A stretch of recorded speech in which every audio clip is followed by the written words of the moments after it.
हरे कृष्ण, राधे राधे। आज मैं एक और वाक़या सुनाना चाहता हूँ जो किताबों में मैंने पढ़ा, धार्मिक किताबों में पढ़ा। दक्षिण भारत गए थे, वहाँ के लोगों के द्वारा जो सुना। सच्चाई क्या है नहीं है ये मैं जान नहीं सकता हूँ, क्योंकि मैं तो कोई साधारण इंसान हूँ। कुछ भी जानकारी मेरे को नहीं है, ना ही मेरे पास कैमरा है, लाइट है, ना ही शूटिंग अरेंजमेंट है। सिंपल सा एक लाइव आकर के लोगों को संदेश देना चाहता हूँ। ये वाकया भोलेनाथ के दो बच्चों का है, कार्तिक जी और गणेश जी। तो प्रश्न आ गया कि शादी पहले किसकी हो। कार्तिक जी बोले मेरी शादी पहले होनी चाहिए, मैं बड़े हूँ। गणेश जी बोले मैं भी बड़े हूँ, मुझे भी दिया जाए। दुनिया में मेरा पूजा सबसे पहले होता है, मैं बड़े हूँ। इन दोनों में काफ़ी बहस हो गई। फिर उनकी माता पिता ने समझाया कि दोनों भाई में एक परीक्षा लेना है। जो पूरी दुनिया को सबसे पहले चक्र लगाकर घूम कर आएगा मेरे पास, वही विनर होगा, वही जीतेगा और उसी की शादी पहले होगी। तो कार्तिक जी को लगा कि मैं तो जीत जाऊंगा, क्योंकि मेरा मयूर पंख वाली वाहन है, मोर। और गणेश जी का तो वाहन चूहा है। चूहा कितना दौड़ेगा। इस उमंग में और अहंकार में कार्तिक जी निकल पड़े। गणेश जी क्या किए, मूसक सवारी में अपने माता पिता को ही 3 परिक्रमा डाल दिए। तो फिर भोलेनाथ बोले कि ये तुम क्या किया। मैंने यही तो दुनिया है, यही तो ब्रह्मांड है, जिनके ऊपर में मैंने 3 परिक्रमा लगा चुका, मैं तो जीत गया। भोलेनाथ और माता पार्वती दंग रह गए।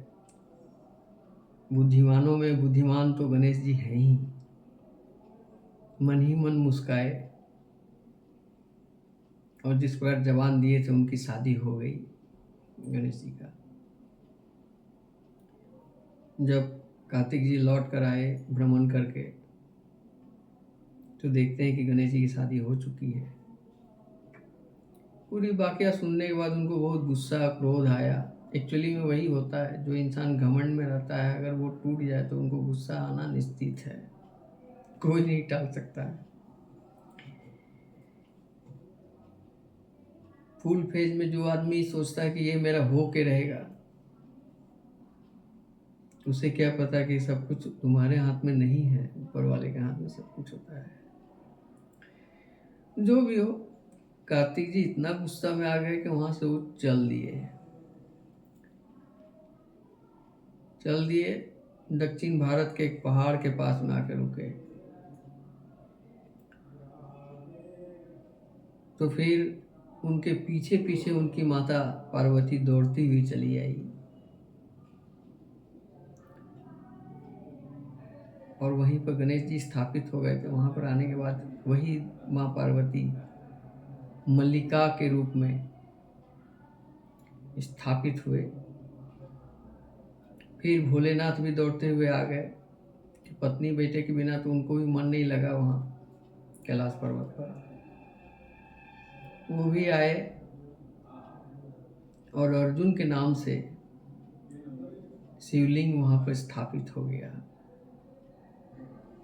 बहुत सारी कहानी मैं संक्षेप में बताया, सबको पता ही है, मैं कोई विद्वान नहीं हूँ। जो भी हो, तो वहाँ पर पार्वती जी का नाम पहले और भोलेनाथ का नाम बाद में, इसीलिए उस जगह का नाम हुआ मल्लिकार्जुनम। शिवलिंग है जो द्वादश ज्योतिर्लिंग में एक है। बड़ा ही आनंदमयी जगह, पहाड़ पर्वत, लोगों का व्यवहार, प्रसादम, एक शानदार टूरिस्ट प्लेस है।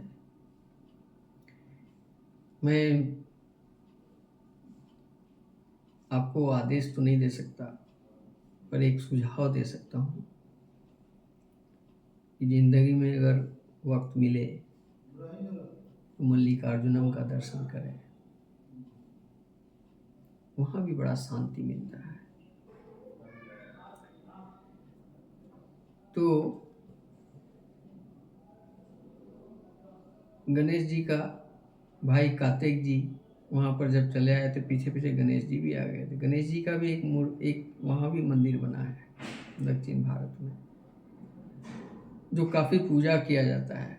उसी का एक अंश का पूजा महाराष्ट्र में होता है, गणपति बप्पा मोरिया।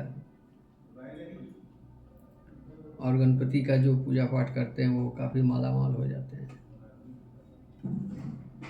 आप देखे होंगे कि गणेश और सरस्वती के बीच में लक्ष्मी जी रहती है। इसका मतलब क्या है? अगर गणेश जी है और सरस्वती नहीं है तब तो लक्ष्मी जी निकल जाएगी। सरस्वती जी है, गणेश जी नहीं है तो भी लक्ष्मी जी निकल जाएगी। लेकिन अगर दोनों हो, एक तरफ लक्ष्मी, एक तरफ नहीं, एक तरफ सरस्वती है, एक तरफ गणेश है, बीच में लक्ष्मी है, तो लक्ष्मी जी को कहीं जाने का रास्ता और नहीं मिलता। वहां पर उनको स्टे करना ही पड़ता है। इसलिए मारवाड़ी लोग इसी देवता को पूजा करते हैं। गणेश जी का मतलब है बुद्धि और सरस्वती जी का मतलब है विद्या। ये दोनों एक महान शक्ति है। ये दोनों शक्तियां जहां होंगी वहां लक्ष्मी जी को बुलाना नहीं पड़ेगा, लक्ष्मी जी खुद ही आ जाती है और बहुत लंबे समय तक रह जाती है। तो गणेश, लक्ष्मी और सरस्वती का ये जो फोटो है, उनको लक्ष्मी पूजा में जरूर लाएं, उनका विधिवत पूजन करें और ये सोचकर करें कि मैं बुद्धि को और विद्या को पूजा कर। बच्चों को बताएं कि बुद्धि तुम्हारा विकास हो इसलिए गणेश का पूजा करो, और विद्या का विकास हो इसलिए सरस्वती का पूजा करो। हमने बचपन से देखा स्कूल में सरस्वती पूजा होते हैं, क्योंकि वो विद्या का साक्षात देवी है। तो आज मैंने गणेश जी के बारे में, कार्तिक जी के बारे में, लक्ष्मी जी के बारे में बहुत सारी बातें बताई। आपको अच्छा लगे ना लगे, ये आपके बस की बात नहीं है। लोग कहते हैं ना, अच्छा कर्म करो, अच्छा बोलो, सच बोलो। ये तुम्हारे बस की बात नहीं है। ये पर ऊपर वाले माँ श्री कृष्ण गिरधर गोपाल का सुदर्शन चक्रधारी वाले श्री विष्णु का ही लीला है। इतना आसान नहीं है। उपदेश देना बहुत आसान है किसी को भी, लेकिन उसको फॉलो करना उतना ही कठिन है। फॉलो करने जाओगे नहीं कर पाओगे। स्कूल जाते हो पढ़ने के लिए, रास्ते में कितना बाधा आता है। उन सब बाधाओं को पार करना पड़ता है, तब तुमको हाई लेवल का एजुकेशन मिलता है। संघर्ष करना पड़ता है, लेकिन ये भी तुम्हारे बस की बात नहीं है। किसी को दोष देना एकदम बिल्कुल बेकार है। गॉड गिफ्टेड जो इंसान होते हैं वो बचपन से ही संस्कारी दिखे जाते हैं। और संस्कार गॉड गिफ्टेड चीज़ है, और कुछ तो अपना कर्मों के अनुसार भी बदला जा सकता है। गीता पढ़कर, ज्ञान वाली कोई भी किताब पढ़कर, रामायण पढ़कर, पूरे रामायण पढ़ने पर जो फल है वो सिर्फ एक श्लोक में है। वो जानते हैं क्या? मो सम दीन न दीन हित, तुम समान रघुवीर, अस विचारि रघुवंश मणि, हरहु विषम भव भीर। इस श्लोक का, इस दोहे का अर्थ को आप समझिए, आपका ज्ञान हो जाएगा। एक लाइन पढ़ने से ही आपको संपूर्ण रामायण पढ़ने का फल मिल जाता है। आप देखेंगे